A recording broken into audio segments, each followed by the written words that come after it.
industrial. A discussão ou são os aplicativos da internet, como o Uber, por exemplo, que está sendo discutido no Senado da República. A discussão é a inovação tecnológica, a nanotecnologia, a biotecnologia, a automação nas empresas e de que forma a sociedade tem que se preparar para o trabalho do futuro, porque milhares de profissões que existem hoje, daqui a 10, 15 anos, vão desaparecer e outras milhares vão surgir. Então é absolutamente essencial que a legislação se adeque a essa realidade, a essa necessidade. E foi isso que nós buscamos dentro do projeto que começa a vigir agora.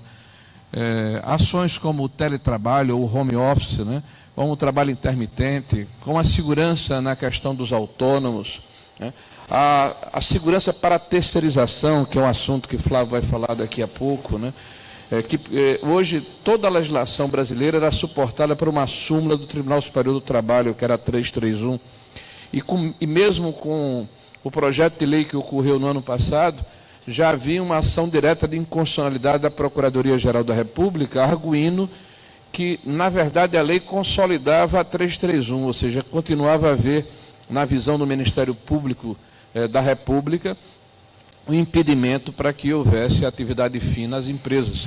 E aqui vem uma primeira particularidade ou curiosidade. Por ocasião da discussão da reforma, nós tivemos 17 audiências públicas. Mais de 100 especialistas lá estiveram. Ministro do Tribunal Superior do Trabalho, operadores do direito, procuradores do trabalho, juízes de primeira instância, desembargadores, professores universitários. Todos eles, eu perguntei e nenhum pôde me dar uma resposta adequada. Qual é o país no mundo inteiro, e você pode incluir aí o Camboja, a Venezuela, a Coreia do Norte, qual é o país em que há distinção entre atividade, meio e fim na questão da terceirização? E a resposta era sempre a mesma: nenhum, só o Brasil. Então nós éramos uma jabuticaba em relação à questão da especialização do trabalho, com toda a insegurança jurídica e o vácuo, perda de competitividade que isso significava na indústria brasileira, no comércio e na área de serviço. E é importante lembrar que a pauta da modificação do marco regulatório do trabalho não é uma pauta brasileira, é uma pauta mundial. Com a queda do Muro de Berlim, né, a Alemanha Oriental é absorvida pela Alemanha Ocidental, e ao longo dos primeiros 10 anos... Ok, empunhar melhor aqui, né? Então, nos primeiros 10 anos, houve uma diminuição da atividade econômica na Alemanha em função da necessidade de suportar essa incorporação de uma região do país que era bem menos qualificada ou com menor condição econômica.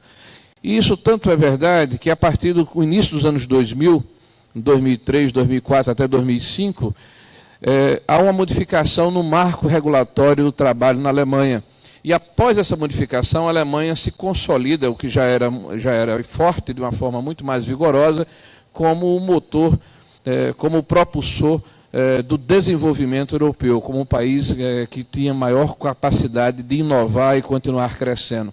E após a queda do Lehman Brothers em 2008, né, quando houve aquele debacle mundial, então a Espanha, Portugal, a Itália, todos esses países fizeram as suas reformas no mesmo viés que foi feito no Brasil.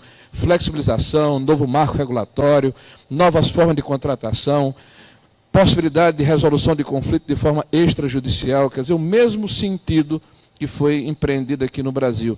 Simplificação do processo, e tudo isso nos deu um ponto de partida. Agora, recentemente, em setembro, o Macron, na França, institui um novo marco regulatório também na área do trabalho. O Macri, que ganhou a campanha na Argentina, anuncia que uma das suas principais reformas e pauta de reforma é justamente a área trabalhista. Aconteceu também no México. Então, é uma pauta no mundo inteiro, porque, de forma geométrica, a relação do trabalho está mudando, e assim também aconteceu no Brasil. Em relação específica da questão sindical, que o Renan falou aqui com tanta ênfase, é evidente que o Brasil também era uma jabuticaba, um ponto fora da curva, né? Em 1943, o Getúlio Vargas imaginou atrelar o aparelho sindical à máquina governamental e por isso instituiu dois instrumentos. O primeiro, a unicidade sindical, e nós viramos o país da piada pronta. Sindicato dos Trabalhadores em Vestuário da Roupa Branca, né? Sindicato dos Trabalhadores em Sindicato. Então, a criatividade dos senhores sindicalistas para formar sindicatos que se apropriassem de um recurso que era compulsivo foi uma prática universal. Acho que nem aqueles empreendedores ou aqueles marqueteiros, né, de campanhas publicitárias de alta capacidade e impacto tiveram a criatividade dos nossos sindicatos ao longo dos últimos 70 anos. E nós chegamos a uma marca de mais de 17 mil sindicatos no Brasil. E esses sindicatos, a maior parte deles não representam de verdade os seus beneficiários. Então, na hora que você tira essa compulsividade do imposto, ou a forma coercitiva como eles se apropriam desse recurso, sem nenhuma fiscalização, e a gente está falando este ano de quase 4 bilhões de reais, é evidente que haverá uma acomodação benéfica para a sociedade. Vão remanescer os sindicatos que realmente têm representatividade e legitimidade. O segundo aspecto é a unicidade sindical, que é a condição constitucional, e eu não pude atacar, né, de que só é possível haver um único sindicato por categoria, por região geográfica. Isso inibe qualquer competitividade entre eles. Isso seria uma segunda etapa num processo de reforma sindical. No mais, a simplificação do processo judicial. A justiça, ao longo do tempo, se transformou não na justiça do trabalho, mas na justiça social contra quem empreende no Brasil. E essa distorção se deu, ao longo do tempo, por um conceito que eu considero, eu diria, equivocado no processo judiciário, que é considerar o trabalhador brasileiro como hipossuficiente, ou seja, incapaz civilmente de assinar um contrato. Ontem, inclusive, eu estava aqui na Sociedade Rural, que é uma entidade que tem quase 100 anos aqui em São Paulo, e assisti uma palestra do ex-ministro Pazianotto. E ele repetiu o que já me disse em algumas oportunidades, de público, que o Brasil é o único lugar do mundo em que a rescisão de um contrato não rescinde. Parece uma piada pronta, né? Então você rescinde um contrato, mas na verdade ele não tem um efeito legal, porque se encara o trabalhador brasileiro como hipossuficiente, incapaz civilmente de fazer frente ou respeitar um contrato formal entre as partes. Então essa distorção de visão em relação ao trabalhador brasileiro gerou uma série de complicações e de empecilhos, eu diria até de um ambiente hostil, como o Flávio gosta de falar, dos órgãos de regulação e do judiciário contra quem empreende. Porque quem gera emprego no Brasil não é o governo, não são os deputados e senadores, não é o judiciário, nem tampouco os sindicatos. Quem gera emprego aqui ou em qualquer lugar do mundo é quem empreende, é quem tem coragem de ir para o mercado, mesmo nesse pântano burocrático, nesse sistema arcaico e venenoso na tributação, né, no excesso de regulação que o Estado brasileiro tem, e topa, e tem coragem de bancar essa aposta. É por isso que a mortandade das nossas empresas é tão alta, porque não é fácil, sobrevivem os fortes, né? E você tem hoje no Brasil uma situação que é bom a gente refletir a respeito dela. Você tem 140 milhões de brasileiros e brasileiras na idade laboral, de acordo com o IBGE, em dezembro de 2016. Você tem de 16 anos a 60 anos, 140 milhões de brasileiros e brasileiras. Desses, pouco mais de 38 milhões, Flávio, tem carteira assinada, são seletistas. Pouco mais de 11 milhões são funcionários públicos, tem o Estatuto do Servidor Público. Se você arredondar, dá aproximadamente 50 milhões. Então, 90 milhões de pessoas não são seletistas nem servidores públicos. Então, teoricamente, estão fora dessa proteção, entre aspas, que o Estado brasileiro disponibiliza para o conjunto de trabalhadores. E quem são esses 90 milhões? São os desempregados, são aqueles que são desalentados, que não procuram mais um emprego, ou até por uma questão de saúde ou por falta de aptidão. São trabalhadores autônomos, são trabalhadores intermitentes ou temporários, são aqueles que trabalham na sua própria residência, e um outro dado estatístico e censitário, aliás, O IBGE identificou 20 milhões de brasileiros e brasileiras que trabalham em casa em 2010. 20 milhões de pessoas. Então nós tínhamos uma zona cinzenta no Brasil. 90 milhões de pessoas que não eram enxergadas pelo Estado brasileiro. Então a lei, ao contrário do que acusam, ela combate a precarização. Ela tenta trazer para a formalidade milhões de brasileiros e brasileiras que estavam à margem de uma lei que não lhe agasalha, que não permite que elas possam ser introduzidas sobre esse manto protetor, que, aliás, é excessivo. O custo do trabalhador brasileiro, ele desestimula o empreendedor a contratar. É melhor se manter na informalidade, mas essa foi uma das tentativas que a gente faz com a lei, estimular a formalização. Bom, gente, então, em linhas gerais, era essa abordagem que eu gostaria de fazer inicialmente. Né? A lei, ela, como eu disse, tem mais de 200 intervenções na CLT, né, que vai desde a questão do direito coletivo até a simplificação da questão do judiciário, né, a mudança da cultura da hipossuficiência, né, o reequilíbrio do processo judicial, o combate ao ativismo judicial, o estímulo à resolução de conflitos de forma extrajudicial, a anexação de novas formas de contratação ao escopo legal. Então, realmente é um projeto de uma complexidade muito ampla e que eu espero que ao longo do tempo, nos próximos anos, ele possa ser incorporado pela sociedade brasileira, de tal forma que nós tenhamos melhor competitividade, melhor qualificação dos nossos funcionários, segurança jurídica para que os empreendedores se sintam confortáveis para voltarem a ofertar vagas de emprego para a população como um todo, e principalmente que o Brasil ganhe com isso, porque essa lei não foi feita para empregador, nem contra trabalhador.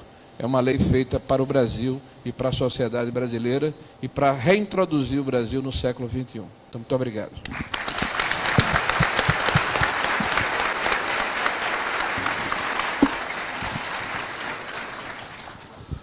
Agora, passar a palavra para o Flávio Rocha, que é empreendedor, vai dar a visão de quem empreende no Brasil, as dificuldades e que tipo de impacto que a reforma trabalhista pode trazer. Obrigado, Renato. Obrigado, Renan.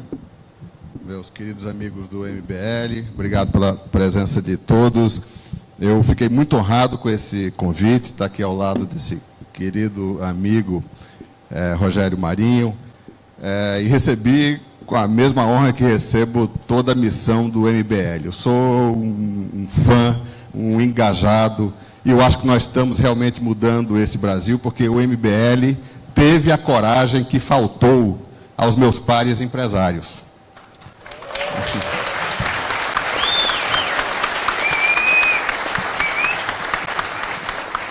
Grande parte, eu não tenho dúvida, tenho dito isso aonde chego, grande parte dos problemas que nós estamos vivendo hoje se deve justamente a um vácuo, a um vazio que em todas as sociedades, os países que prosperam no mundo, são exercidos pelo empreendedor.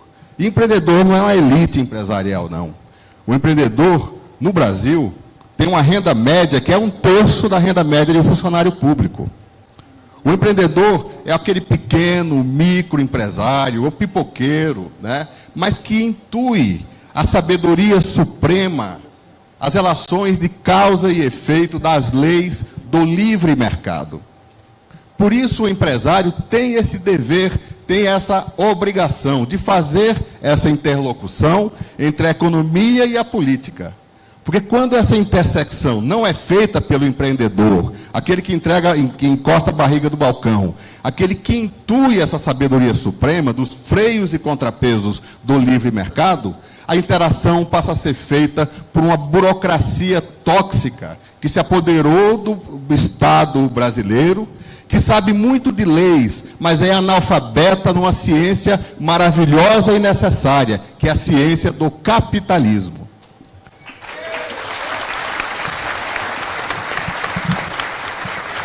Essa é uma palavra, Renan, que as pessoas, até empresários como eu, balbuciam e gaguejam, não conseguem falar, né, com a clareza que ela merece. Porque é o maior instrumento, não só de geração de riqueza, mas também de distribuição da riqueza gerada, né? Aqui no Brasil, esta omissão gerou, quando falta a crença na sabedoria suprema do livre mercado, prevalece a hiperregulação, a hipernormatização. E essa hiperregulação que assume, deputado Rogério, como você aqui tão bem explanou, características quase anedóticas, se não fossem trágicas, no manicômio trabalhista brasileiro, isso tem o efeito de areia nas delicadas engrenagens da economia. E o resultado imediato disso é perda de competitividade. Um país é tão próspero, é tão inclusivo, a sua qualidade de vida é tão boa, quanto for as suas condições de competir. No Brasil, nesse triste ciclo que não vai deixar saudade, que, se Deus quiser, estamos encerrando e virando a página, as duas grandes características foi, em primeiro lugar, o inchaço, a hipertrofia absurda da carruagem estatal. Nós competimos com países cuja carruagem estatal representa 15%, 20% do seu PIB, né? 15%, 20% de taxa de extração tributária. Era mais ou menos a carga dos 22%, eu lembro, né? Eu tive uma passagem pelo Congresso Nacional, tive a honra de ser o caçula da Assembleia Nacional Constituinte, e lá a gente, não faz nem tanto tempo assim, eu era...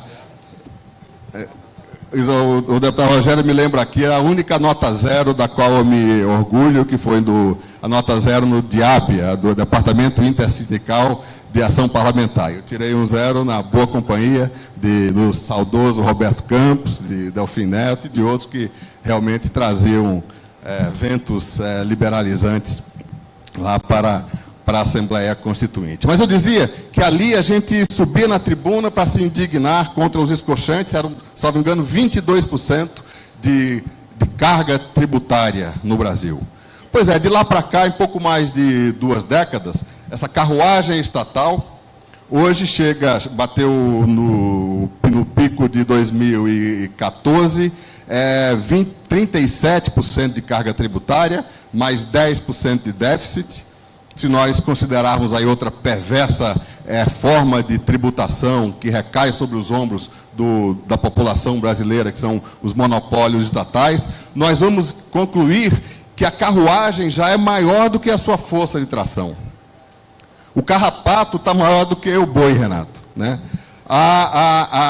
E isso é impacto direto na competitividade de um país. Como competir com os países emergentes, com 85% de força de tração, com 15% de Estado, e nós aqui, né, realmente com todo esse peso. Mas o principal dano à competitividade brasileira não é nem este peso desmesurado da cruz estatal que a sociedade brasileira carrega nas costas.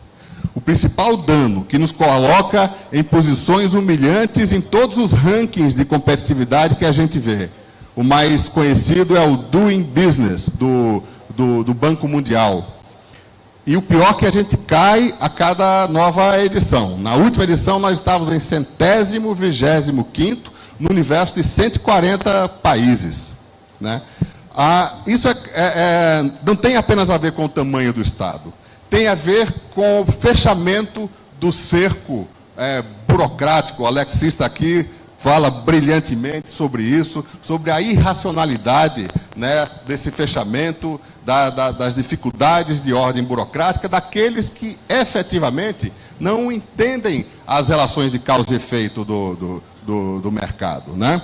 O Brasil, hoje, gera mais ações trabalhistas, o deputado Rogério Marinho fala também sobre isso, 3.800.000 ações trabalhistas, isso é mais para 1,5% das carteiras assinadas, que são as brasileiras, são mais do que os 98,5% restantes, as ações trabalhistas geradas por todo o restante da população mundial. Outro dia, eu falava com o diretor de um grande banco, um banco internacional, que falava consternado, depois de 100 anos de operação no Brasil, se anunciou a partida aí desse banco, assumiu um CEO mundial, um indiano, quando foi olhar as operações internacionais daquele banco, se assustou com o fato inquestionável. O Brasil, a operação desse banco no Brasil representava 1,5% da receita mundial desse banco.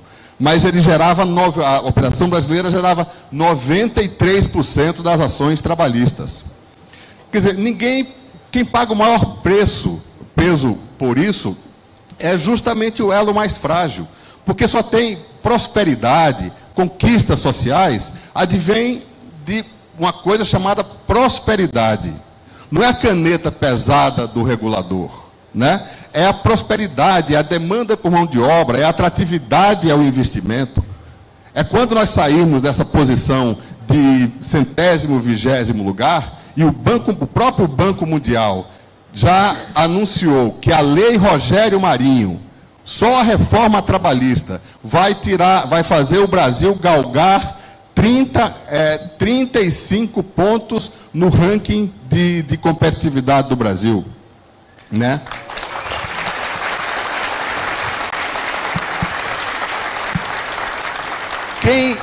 Quem é o grande beneficiário?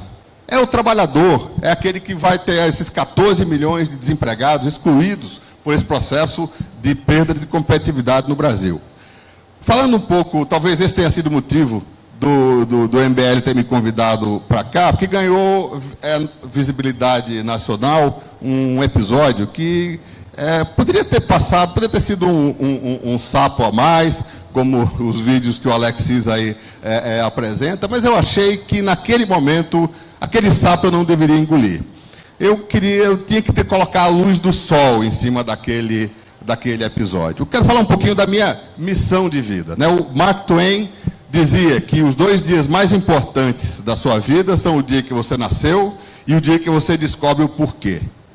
O primeiro eu não lembro, apesar de não fazer tanto tempo assim, eu era muito pequeno. Mas o dia que eu descobri por que é que Deus me colocou aqui nesse longínquo planeta, eu lembro exatamente. Foi um dia de 2009, no auge da crise do Lehman Brothers. Eu estava numa região muito parecida em vários aspectos com a minha região de origem, que é o Nordeste brasileiro. Era a Galícia, o noroeste da Espanha. Eu estava lá, o auge da crise mundial, a Espanha estava com 25% de desemprego. A Europa devastada pela crise mundial. Mas ali, aquela região da Espanha, vivia o pleno emprego. Estava imune, blindada. Porque existia, entre outras, uma empresa realmente exemplar e inspiradora, e um homem fantástico chamado Amancio Ortega, que 40 anos antes era alfaiate lá na Galícia, e virou, naquele momento, a maior fortuna do mundo. É o grupo Inditex, né? É o grupo conhecido aí pelas marcas, tem 8 bandeiras. Então, eram naquela época 3.000 lojas despejando pedido naquela região de uma inquestionável vocação têxtil. Ali ficou claro para mim, né, que a minha missão era reproduzir aquele cenário, aquele processo transformador e de inclusão na minha região, que tinha a mesma vocação têxtil, aquele mesmo DNA da mulher rendeira, habilidade natural, oriunda da cultura, da cotonicultura, né? O Rio Grande do Norte, durante muito tempo, era a grande fonte de renda, era o algodão, né? E lá eu vi também que a costura, né? A cadeia têxtil é longa e complexa, né? Desde a produção das fibras, mas é no elo da costura que está o elo transformador. É lá que com 5% dos investimentos se geram 80% dos empregos. E na costura também, você não tem compromisso com escala. Uma tecelagem tem que ser grande para ser eficiente e competitiva. Uma fiação tem que ter um investimento alto, tem que ser muito grande para ser competitiva. É muito capital intensivo, né? Uma tinturaria, a mesma coisa. Agora, a costura, uma oficina de 30 costureiras ou 50 costureiras já está no seu grau máximo de eficiência. Então, o que eu vi lá na Galícia é que estavam concentrados em grandes complexos, num grande complexo todas as operações capital intensiva, mas a costura se desdobrava em milhares de pequenas operações terceirizadas, né, que transformavam toda a região, já entrando por Portugal, Marrocos, Turquia, né? Realmente e cada emprego gerado na loja são 5 empregos gerados nas fábricas. A Riachuelo é o 15º, o Grupo Riachuelo é o 15º maior empregador do Brasil, para nosso grande orgulho, maior de longe do Rio Grande do Norte. Então, desses 40 mil empregos que a Riachuelo tem, 25 mil estão em lojas. Isso quer dizer que 125 mil pessoas, em algum lugar do mundo, estão trabalhando para manter as lojas funcionando, né, abastecidas. Houve época que 70% desses empregos estavam lá na nossa base industrial. Quando eu voltei para cá, ainda existia, né, eu voltei realmente certo, né, de que me cabia essa missão, imaginando quando a Riachuelo tivesse 1000 lojas, a transformação social que aquilo geraria naquele estado. Mas existia uma sombra jurídica, que era o que o deputado Rogério Marinho aqui falou, da falta de clareza na lei da terceirização. Era necessário terceirizar, descentralizar a costura. E nós sonhamos muito com esse processo, que incluía, a ideia era fazer 300 pequenas fábricas por todas as cidades. Existiam cidades lá no Rio Grande do Norte, né, que há décadas não tinham uma carteira assinada. Cidades de 5, 10 mil habitantes, né, deputado, com estreia de 3 mil, que vivem ou da Bolsa Família ou do Fundo Rural, da aposentadoria. E uma elite, né, que se reveza lá na prefeitura, as duas famílias de prefeitos de partidos diferentes, que um segura os cabides de emprego da outra, ou seja, cidades inteiras sem absolutamente nenhuma produção.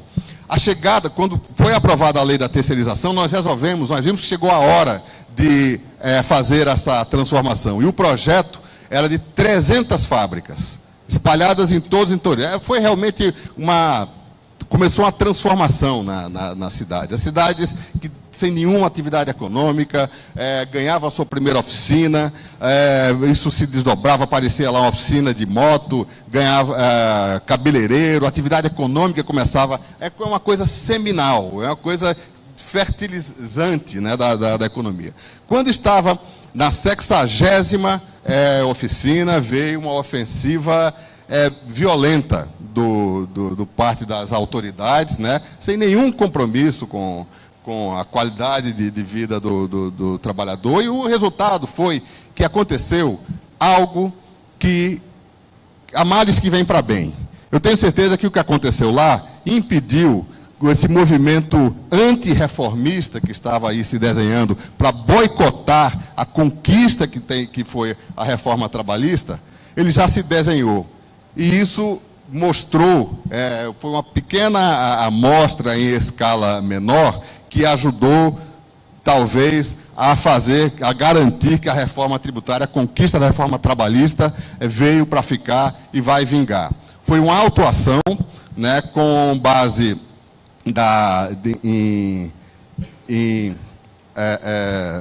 é o termo jurídico, em subordinação estrutural, quer dizer, que não se confronta. Bom, houve uma autuação, é mais ou menos equivalente a toda a receita dessa operação da fábrica em Natal, sem que tenhamos afrontado um artigo sequer da lei. Ou seja, são os agentes da lei, regialmente pagos para cumprir a lei, que ignoram completamente a lei e tiram do bolso do colete teses acadêmicas, exóticas, né, e se apegam a elas. Então, em nome de uma tal subordinação estrutural, veio a autuação que inviabiliza, né, todas essas 60 fábricas. Mas o que eu acho que foi a grande novidade é que aquela visão marxista do nós contra eles, né, da luta de classes, aquela visão anos 50, essas pessoas, né, que se julgam os defensores do trabalhador contra o patrão tirânico, eu acho que elas estão assustadas até agora. Porque o que aconteceu foi uma verdadeira erupção de solidariedade dos 4 cantos do país, com movimentações, caravanas que vieram do interior, pedindo para essa burocracia tóxica, deixa a gente trabalhar, né? Saia das nossas vidas, né? Então eu acho que isso foi um grande exemplo, uma grande novidade, que aquela era nefasta do nós contra eles. Você não vê um discurso de esquerda que não fale em nós contra eles. Onde existe um conflito, uma faísca de conflito, se joga um balde de gasolina. Pobre contra rico, negro contra branco, Nordeste contra Sudeste, trabalhador rural contra MST. Essa é a lógica da esquerda. Manter uma sociedade permanentemente conflagrada, cordas esticadas na assunção de que, se o país está em permanente conflito, se justifica um grande mediador que é o Estado. Eu acho que essa era ficou para trás. A era do nós contra eles vai pertencer agora a um passado que nós não queremos relembrar.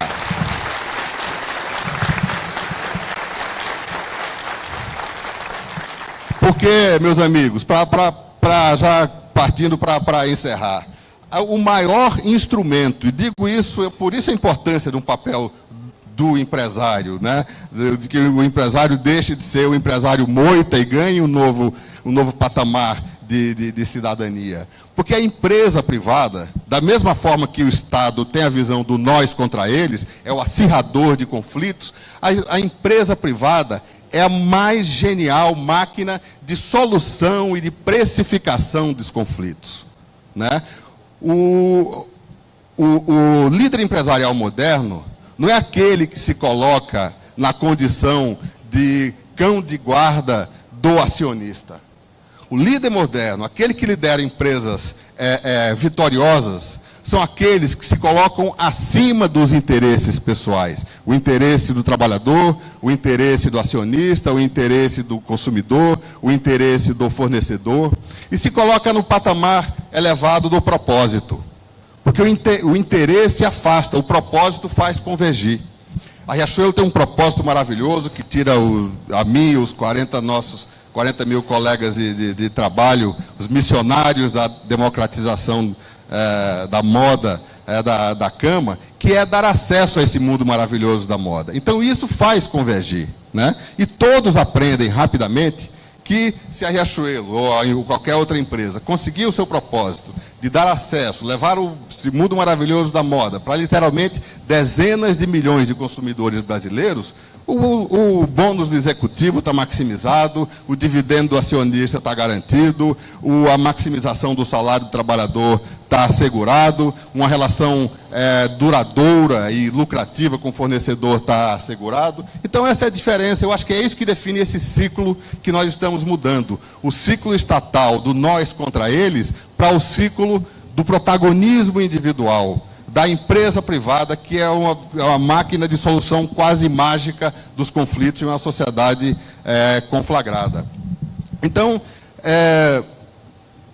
basicamente, eu, mais uma vez, fico muito agradecido. Fiquei, confesso, assustado quando vi ontem que o meu painel não ia ser sobre calça e camisa, não ia ser sobre vestido, que é o que eu sei falar, mas é sobre reforma trabalhista. Mas eu acho que o Renan, liguei assustado para o Renan, ele me explicou, não, talvez a contribuição que eu pudesse trazer é mais ou menos mostrar o nosso papel, né, convocar os nossos pares empresários para se inspirarem na coragem desse time maravilhoso do MBL e nos engajarmos aí nessa luta por um Brasil melhor. Obrigado.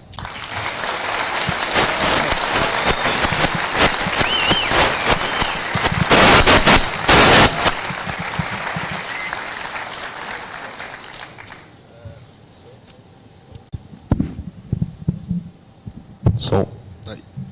Queria perguntar para o deputado Rogério Marinho se ele poderia explicar alguns pontos que os opositores da reforma trabalhista andaram falando, como a questão das pausas para o almoço, a questão da insalubridade das mulheres, algum desses pontos que tentaram polemizar da reforma trabalhista.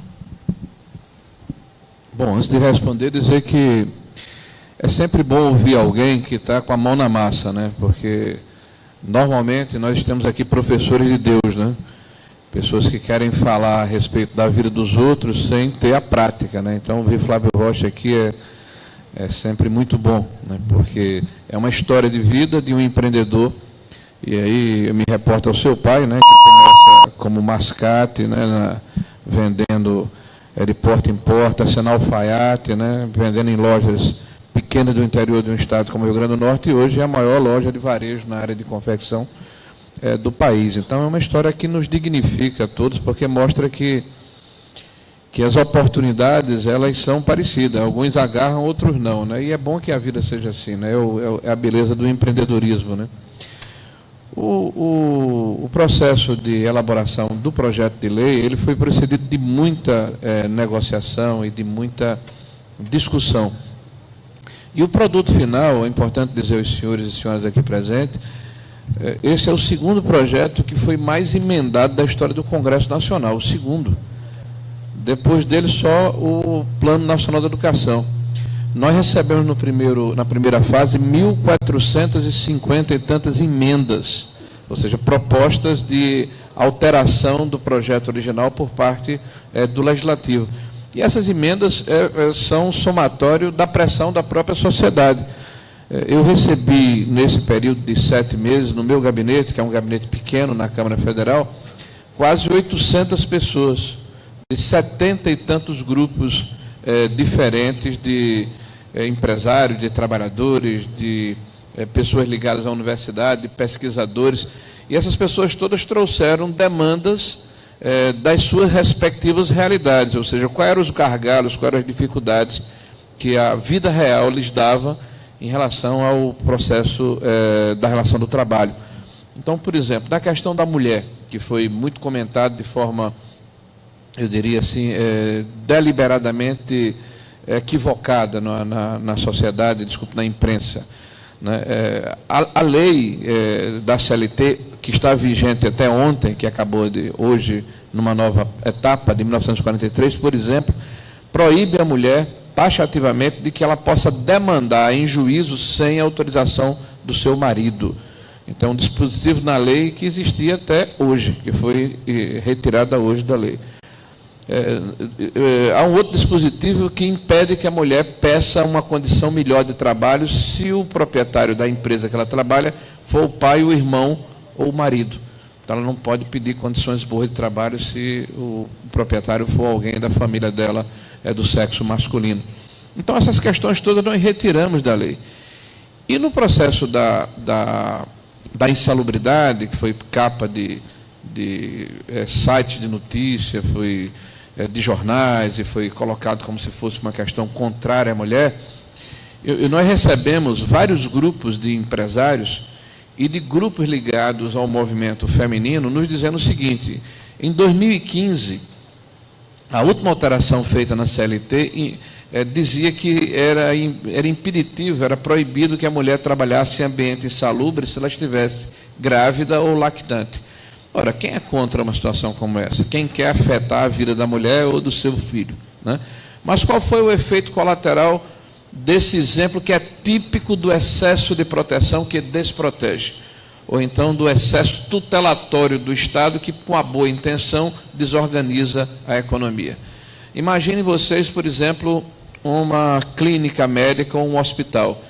O hospital ele tem 100% da sua área insalubre, da recepção à sala de parto. Então, 100% da área do hospital é insalubre. Qual foi o efeito colateral?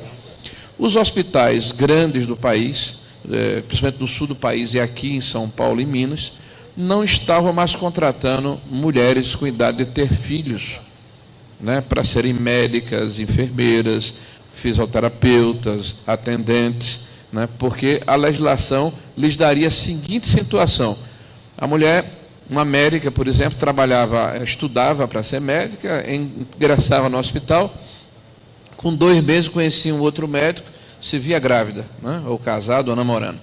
Com 2 meses apontando a gravidez, pela lei atual, anterior, 7 meses afastada do local de trabalho, 4 meses de licença gestante, 6 meses a 1 ano para amamentar, ou seja, pelo menos de 1 ano e 6 meses a 2 anos fora do local de trabalho.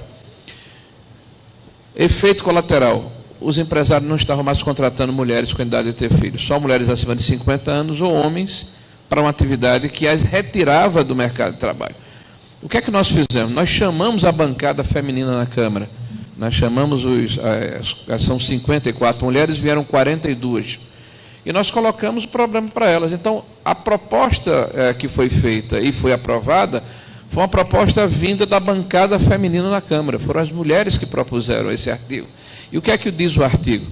Que se a insalubridade é grau máximo, 40%, ela é afastada do local de trabalho, nem se discute. Mas se for grau médio ou mínimo, desde que haja um laudo de um médico de confiança da mulher e com acuidade na medicina do trabalho, ela pode trabalhar em determinados locais daquele estabelecimento. Então, foi isso que foi colocado na lei. Então, ao contrário do que foi dito, nós apenas estamos retirando uma excrescência legal que desprotegia a mulher, porque de forma indireta a retirava do mercado de trabalho. Qual foi o outro item que você falou? Além do intervalo intra-jornada. Bom, eu vou dar um exemplo da área do comércio, aqui em homenagem a Flávio Rocha. Lá na minha cidade, que é uma realidade que acontece praticamente no Brasil inteiro, os comerciários têm 1 hora para almoçar. Um período entre um período do trabalho e o outro, que é chamado de intervalo intra-jornada. E esse período que lhes é concedido de 1 hora, eles terminam a atividade laboral dele de meio-dia, vão para a frente da loja, para um churrasquinho, a um trailer, a uma pequena mercearia, uma pequena padaria, vai lá, faz a sua refeição em 20, 30 minutos, e os outros 30 minutos eles ficam esperando da hora para voltar à sua atividade laboral, porque o empreendedor diz: eu não posso botá-lo dentro do meu comércio, porque se colocá-lo vai dizer que eu desrespeitei o intervalo intra-jornada. Então ele fica do lado de fora até passando o tempo sem ter o que fazer para voltar a trabalhar. O que é que nós dissemos na lei? O intervalo está mantido e respeitado, nós não retiramos esse direito. Mas é possível, através da negociação coletiva, que o sindicato permita, o sindicato laboral e patronal, que esse período seja reduzido de 1 hora para até 30 minutos, pode ser 40 minutos, porque ao invés de o trabalhador sair mais tarde, 6h30, por exemplo, ele vai sair de 17h30. E se ele sair de 17h30, ele vai pegar um trânsito menor, ele vai ter mais tempo com a sua família, ele vai ter uma melhor condição de poder chegar no seu ambiente de trabalho. Então, é um processo de ganha-ganha, né? Desde que haja a vontade coletiva expressa na negociação. Então, não é uma imposição, né? E, pelo contrário, é um estímulo à negociação e o que a gente denomina de autonomia da vontade das partes para tirar o excesso de tutela do Estado na relação entre o trabalho e o empreendedor. Rogério.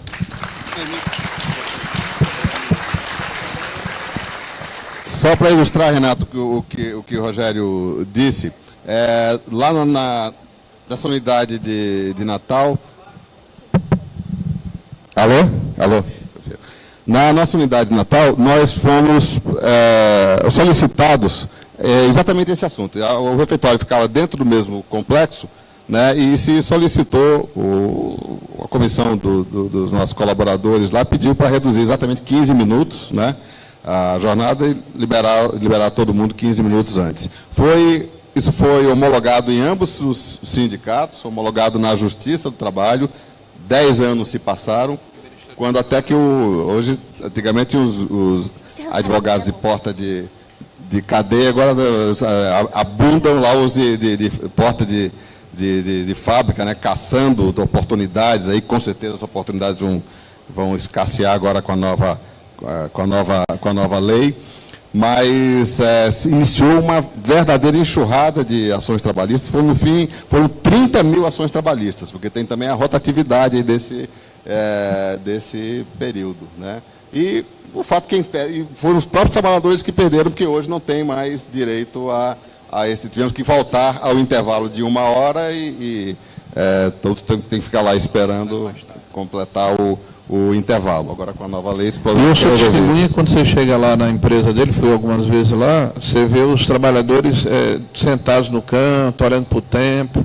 Quer dizer, é um período que eles poderiam estar desfrutando da sua família, porque eles conseguem se alimentar, já que há um refeitório lá. Eu falei do comerciário, que tem um trailer em frente, mas empresas que têm refeitório é a mesma situação. Então, você em 20, 30 minutos faz a sua refeição e passa 30 minutos que você poderia desfrutar a sua família, você passa lá sem ter o que fazer. Uma outra situação que também agora me ocorre, justamente decorrente dessa infantilização das partes que a lei trazia, diz respeito à hipossuficiência, diz respeito ao nosso call center. O call center que atende todo o Brasil fica lá em Natal. Uma belíssima operação inaugurada há 3 ou 4 anos. São 1.500 operadores de call center, né, para fazer todo o CRM, a relação com o cartão, os clientes, os detentores do cartão Riachuelo. E eu não sabia, tem uma lei nacional que regula a temperatura do call center. Deve ter sido feito por alguém lá daquela de São Joaquim, aquela cidade de Santa Catarina, que é a mais fria do mundo. E a lei é 21 graus. 21 graus para um conterrâneo nosso, né, Rogério? É uma temperatura glacial. Você entra no call center, parece uma estação de esqui. Todo mundo de casaco de nylon, já foram autuados quatro vezes porque os colaboradores do call center e a gestão do call center não têm não são suficientes, quer dizer, não são donos do seu nariz para combinar que temperatura querem para ir no termostato da parede e colocar a temperatura que quiserem. É o Estado que determina a temperatura que 1.500 pessoas têm que se submeter. Bom, dois assuntos rápidos aqui sobre essa questão dessa irracionalidade da lei. Por exemplo, horas itineres, que tem muito a ver com a principal atividade econômica. Eu vou pedir vênia aqui a Flávio, né, que suporta o crescimento da nossa balança comercial, a pujança da nossa economia, que é o agronegócio, né? Então, no interior do Estado, dos estados brasileiros, aqui em São Paulo inclusive, normalmente as áreas onde há um negócio agropecuário é um pouco distante da área de moradia das pessoas. Então, historicamente, principalmente nos últimos 20 anos, 25 anos, com o crescimento do agronegócio brasileiro, o empresário do interior do Estado, o interior do Brasil, começou a colocar à disposição o transporte para que o seu trabalhador chegasse com a melhor qualidade de produção, se sentindo mais confortável no local de trabalho. Se construiu uma condição jurisprudencial, arrepio da legislação, de que esse tempo que o empreendedor, que o empresário coloca à disposição do empregado para que ele se desloque do local de residência para o local de trabalho, seja tempo à disposição do empregador, que é uma inversão completa dessa situação. Quer dizer, você quer dar uma situação de conforto ao seu empregado e isso lhe é imputado como hora extraordinária. Então, isso foi denominado horas itineres, né, do latim de itinerário, né? Depois entrou na própria lei. Então, nós acabamos com isso. Porque qual era o efeito colateral? O efeito colateral é que o empreendedor, por exemplo, lá no interior do nosso estado, vamos sempre buscar aqui o Rio Grande do Norte, né, que planta melão e que tem os seus trabalhadores em Mossoró a 50 ou 60 quilômetros, botava lá os ônibus à disposição para as pessoas irem no trabalho. Aí tem que pagar mais 2 horas extra, porque era 1 hora para ir, 1 hora para voltar. Além da jornada de 8 horas, tem que pagar 2 horas extra ao trabalhador por um benefício que ele estava dando ao trabalhador. Qual foi o efeito colateral? Os empresários deixaram de disponibilizar esse transporte. Isso aconteceu no Brasil inteiro, gente. Então as pessoas estavam indo trabalhar no lombo de jumento, de bicicleta, de pau de arara, do jeito que podiam, em função da inconveniência ou da burrice, né, da lei, que ao invés de ajudar o trabalhador, o prejudicava. Então nós retiramos isso da lei. E, aliás, o presidente da Anamatra escreveu 5 laudas dizendo por que estava sendo retirado um direito do trabalhador quando nós retiramos as horas itineres. É um exemplo aqui dos equívocos da nossa legislação.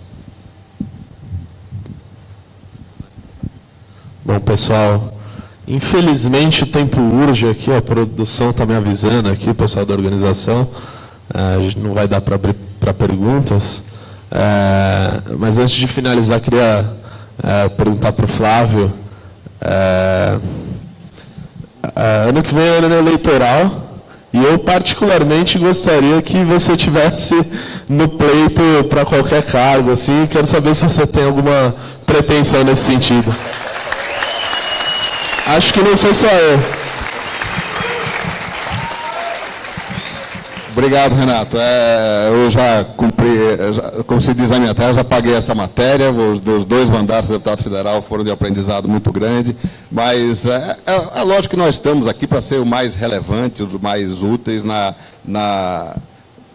com o nosso elenco aí, o nosso ferramental para servir. Eu não me imagino que possa ser mais útil ou servir mais ao meu país do que na cadeira que eu estou. Porque a gente tem que se lembrar que daqui para frente, o grande protagonista das mudanças é a empresa privada, né?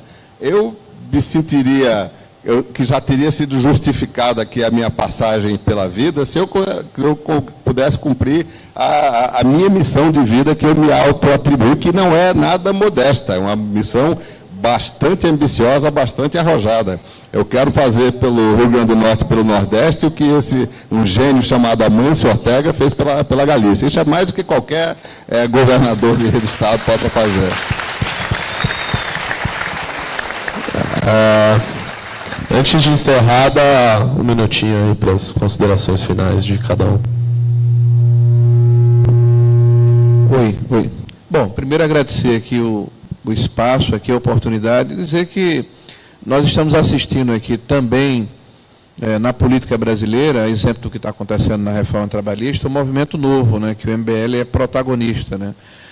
Hoje, mais do que nunca, as redes sociais, o engajamento das pessoas através dessas plataformas digitais tem sido preponderante para a modificação, inclusive, de cenários objetivos. Eu quero dar um depoimento, queria até que Renato ouvisse, e o nosso amigo Holliday aí, que é, sem dúvida nenhuma, um dos vereadores mais atuantes aqui em São Paulo.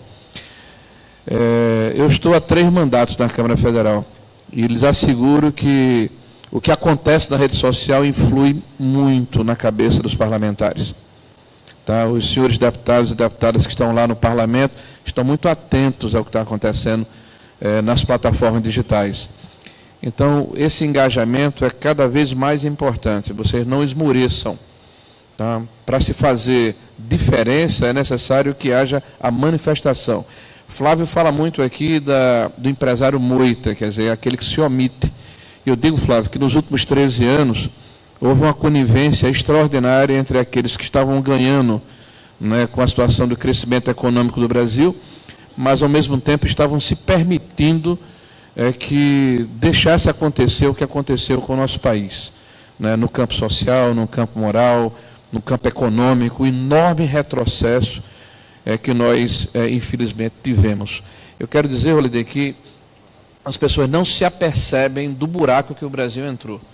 Desde 1901, quando começou-se a ferir o produto interno bruto no Brasil, não há registro, em 116 anos de república, da catástrofe econômica que o Brasil mergulhou em 2015, 2016. Houve uma subtração de quase 10% da nossa renda per capita. Houve uma desestruturação das nossas matrizes, dos nossos pilares macroeconômicos. Eu falava há pouco sobre o debacle que se estabeleceu na questão energética, que só se cresce um país se você tiver energia disponível. Então, a intervenção excessiva do Estado, a eleição dos players que eram amigos do governo, as formas de subversão da sociedade, que estão instituídas em vários instrumentos que estão por aí, que a gente se apercebe de forma muito subliminar. Então, tudo isso aconteceu sob o beneplácito, não só dos empresários, mas de grande parte da sociedade brasileira.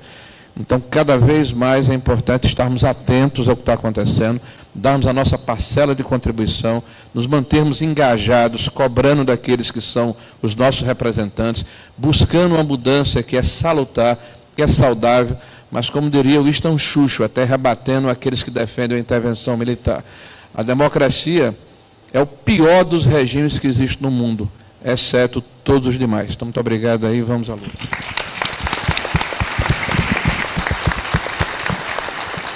Bom, eu me somo totalmente às palavras do deputado Rogério e apenas como tendo o traço de qualquer varejista, que é um otimismo incorrigível, eu acho que a gente não como o aprendizado que existiu durante esse triste período da nossa história nos faz ter a certeza de que não foi uma década perdida. Né? Quando você só pode estar pessimista com o Brasil quem está olhando para o chão, quem olha o horizonte mais amplo, quem vê essas jovens lideranças que desfilaram aqui no dia de hoje, o Fernando, o Renato, o Renan, o Kim, né? Isso é um verdadeiro alento e nos dá certeza que nós estamos construindo um país maravilhoso. Eu fico muito orgulhoso de fazer parte, de estar próximo deste movimento que fez um grande papel de tirar meus pares empresários da moita, está fazendo agora, virando uma outra página desse capítulo. Se nós estamos aqui comemorando um dia histórico de 11 de novembro, da Lei Rogério Marinho, esse passado recente, o episódio de Porto Alegre, eu acho que é histórico também. O MBL tem mais esse crédito desse pioneirismo, está tirando a luta liberal de um economês que pouca gente entende, para falar de comportamento, porque são coisas que estão intimamente ligadas. Né? Eu acho que a luta liberal se complementa quando a gente passa a falar, né, de comportamento, de Gramsci, de Marcuse, desses falsos ideólogos aí de esquerda e suas tramas sórdidas para tolher a liberdade do povo brasileiro.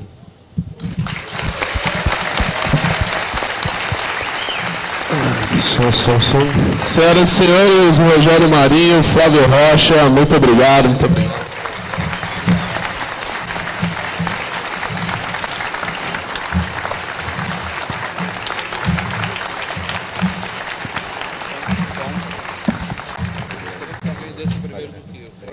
Pessoal, continua sentado aí que a gente já vai para o próximo painel. Antes, porém, eu gostaria de, mais uma vez, registrar a presença de alguém que foi mais uma grata surpresa aqui também na Câmara Municipal de São Paulo, tem atuado em favor da Escola Sem Partido, contra a ideologia de gênero. Senhoras e senhores, por favor, uma salva de palmas para o vereador Rinaldo de Gílio. Dá um tchauzinho aí, Rinaldo. Está ajudando a gente bastante lá na Câmara. Obrigado mesmo. Pessoal, não saiam, o pessoal é teimoso, hein? Nunca vi um negócio desse. Tá, joia. Pessoal, a gente já vai para o próximo painel, mas antes parece que a gente vai colocar um vídeo aqui, então, por favor, eu vou pedir a atenção de vocês. Senta aí todo mundo, senta aí, gente, senta aí, pelo amor de Deus. O próximo painel vai ser com a Joyce Hasselman, Guilherme Fiuza e Alexandre Borges, moderado pelo Eric Balbinos, mas antes, porém, a gente tem um recadinho para vocês.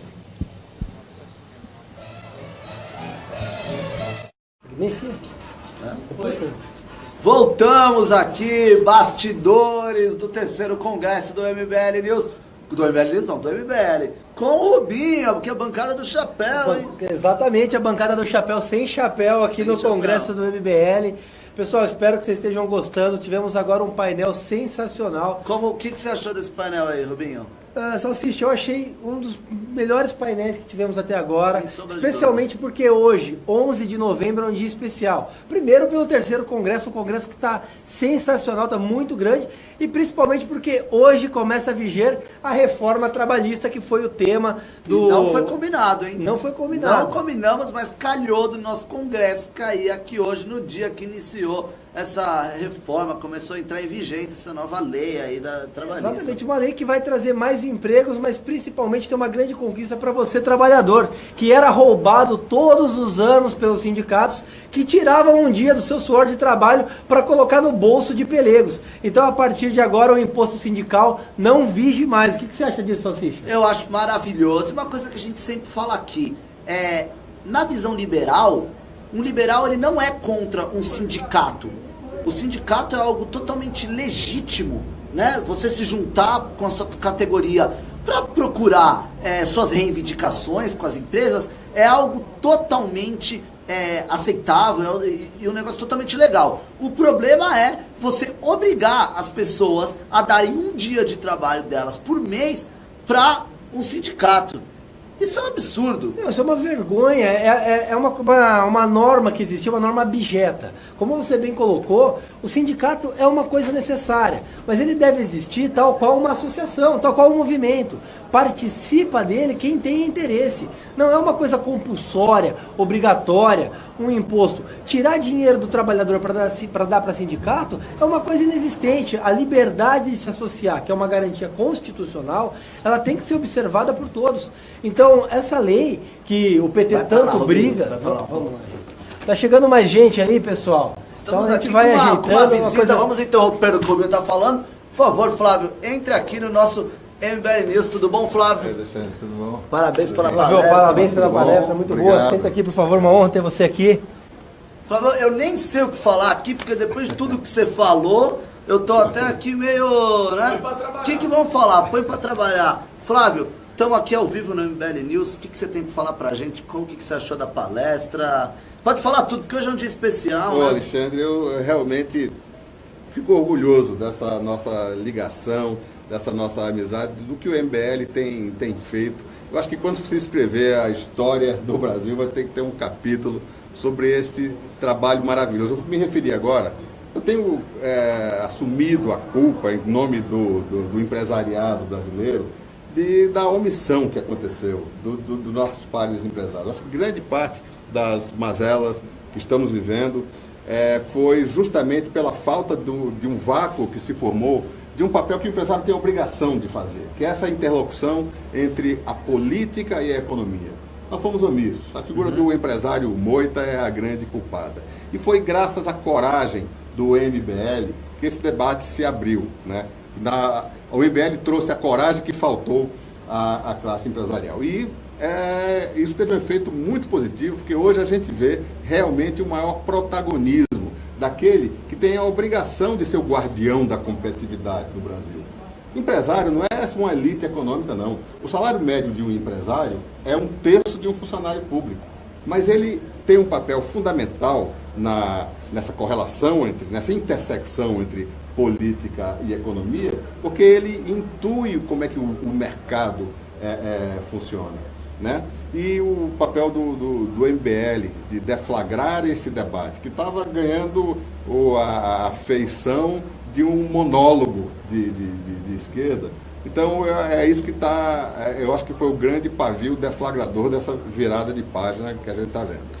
Isso, eu assisti aquele teu Roda Viva, que foi muito legal, você falou disso, porque a gente sempre fala muito da classe política, mas a gente tem que falar do capitalismo de Estado, que são esses empresários que se acostumaram a crescer não ali pelo livre mercado, ou não por se dedicar ao empreendimento deles com carinho para se transformar aquilo numa grande empresa, igual, desculpa puxar o saco, igual o Grupo Guararapes, igual a Riachuelo fez. Não, eles se acostumaram a ficar pegando dinheiro do Estado e virar um empresário gigantão, sair na revista é muito fácil desse jeito, né? Alexandre, isso é uma mera decorrência do inchaço do câncer estatal.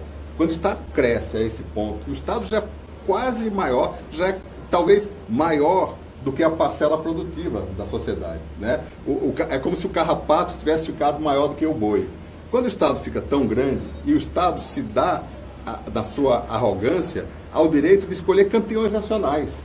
Quer dizer, não é mais um mercado que escolhe quem é o melhor fabricante de jeans ou quem é o melhor fabricante de proteína animal. Quer dizer, o Estado, de cima para baixo, se dá ao direito de dizer: Alexandre, você vai ser o campeão nacional de sapato ou campeão nacional de relógio. Isso é uma deformação que leva a uma alocação defeituosa dos recursos de um país.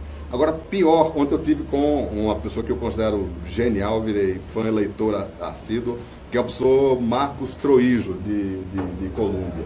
E ele fala de uma coisa que é ainda mais cruel. Pior do que o capitalismo de conluio, que se apoderou, que cresceu aqui no Brasil graças ao inchaço do Estado, é o capitalismo de partido. Isso eu acho que é mais deformador ainda. As grandes empresas ou diretorias de empresas estatais foram dados a partido, numa relação incestuosa com o próprio Congresso. Então, ou seja, é a deformação total do capitalismo de Estado. E sobre o que você falou ali do empresário Moita, o que eu posso dizer aqui de experiência minha do movimento, desde que a gente surgiu em 2014, a gente sempre procurou o apoio dos empresários e sempre foi muito difícil e continua sendo. O Brasil, eu acho que assim, não teve essa cultura do empresário participar da política e o empresário financiar institutos ou movimentos independentes. Acho que a política do Brasil ficou muito acostumada a sair só do Estado, sair só dos partidos, movimentos sempre saindo de partidos. Então é uma coisa natural, a gente tem que incentivar o empresário a sair dessa moita e começar a participar mais ativamente das decisões do país, né? Perfeitamente, é porque é o vício, eu acho que isso é característico do capitalismo de conchavo, é o vício de esperar uma contrapartida, né? Eu faço a contribuição para a campanha, financio um candidato a prefeito, e eu sou uma prestadora de serviço à prefeitura e tenho a minha contrapartida no primeiro contrato superfaturado. Nós estamos entrando numa nova era, onde o protagonista é o indivíduo. O indivíduo significa pequeno empreendedor individual, pequeno ou grande, que vive de mercado. E a grande contrapartida social é um país mais justo, um país regido pela sabedoria suprema do livre mercado. E a consequência imediata é prosperidade. Flávio, muito obrigado. Só tivemos um pimbinha, seria o Flávio Rocha o John Galt brasileiro? Será? Fica a dúvida. Pessoal, voltou a palestra, teremos que encerrar aqui. Flávio, muito obrigado pela participaçãozinha aqui e pela participação no Congresso. É uma honra. Obrigado. Parabéns. Obrigado, foi um prazer ter você aqui. Obrigado. Valeu. Bom, para quem não me conhece, eu sou a Joyce Hasselman, sou jornalista e com muito orgulho ativista assumida, né? Ativista contra o quê? Contra essa bandalheira toda que a gente viveu aí nos últimos anos no Brasil, essa sujeira, né?